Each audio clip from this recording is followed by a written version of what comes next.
তুমি ভুলে যাচ্ছ কেন? পুলিশের লোক আছে আমাদের মাঝে। কিন্তু আমাদের দলের সবাই তো জানে না মালগুলো কোথায় রাখা আছে। তার মানেটা কি দাঁড়ায়?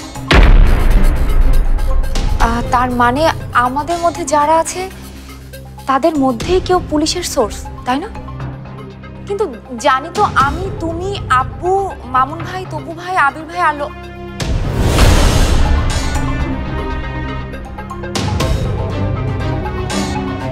তার মানে সময় হলে সবই জানতে পারবে। আপাতত তুমি একটু এখানে থাকো, জরিনার ব্যাপারে ডাক্তার কি বলে একটু দেখো। আমি একটু ওসি সাহেবকে সারপ্রাইজ দিয়ে আসি।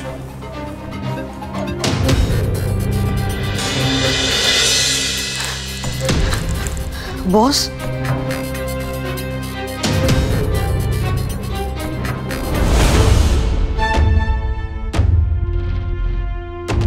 সময় মতোই এসেছো। এখন সাংবাদিকরা আসলেই আমার আসল খেলা শুরু করব। আজ আজিম চৌধুরী আর তার ওই ডান হাত রুমির। Hello, OC Farhad speaking. আমি রুমি বলছি, ওসি সাহেব। আপনার সাহস আছে রুমি সাহেব, একথা আমাকে স্বীকার করতেই হবে। এই সময়ে আপনি আমাকে ফোন করেছেন।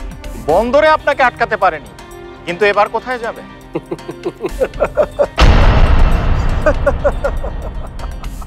আর একটু পরে 14 শেখের ওপারে ঢুকবেন, কিন্তু ভয় লাগছে না আপনার? হয়তো আপনি পাবেন ওসি সাহেব। আপনাদের মতো সোকল্ড মাফিয়াদের আমি ভয় পাই না। কি করবেন? মেরে ফেলবেন তো? ছি ছি ছি ছি, ওসি সাহেব আপনি এটা কি বললেন? আমরা কেন আপনাকে মারতে যাব? আর আমরা তো ওই যে কি যেন বললেন, সো কল্ড মাফিয়া।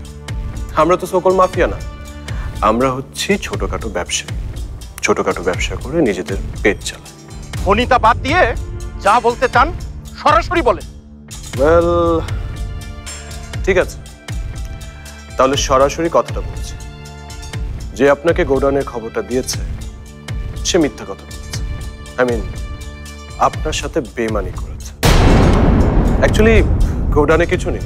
বাঁচার কোনো পথ না পেয়ে আমাকে ধোঁকা দিতে চাচ্ছেন, তাই না? কোনো লাভ নেই। আমি আমার সোর্সের উপর ভরসা রাখবো। তা রাখেন, তবে আমি বলছিলাম কি, সাংবাদিকরা যাওয়ার আগে একবার গোডাউনে গিয়ে চেক করে নিন যে গোডাউনে মাল আছে কিনা। আপনার কাছে তো সব ডিটেলস আছে, না হলে খামাখা সবার সামনে আপনাকে লজ্জায় পড়ে যেতে হবে।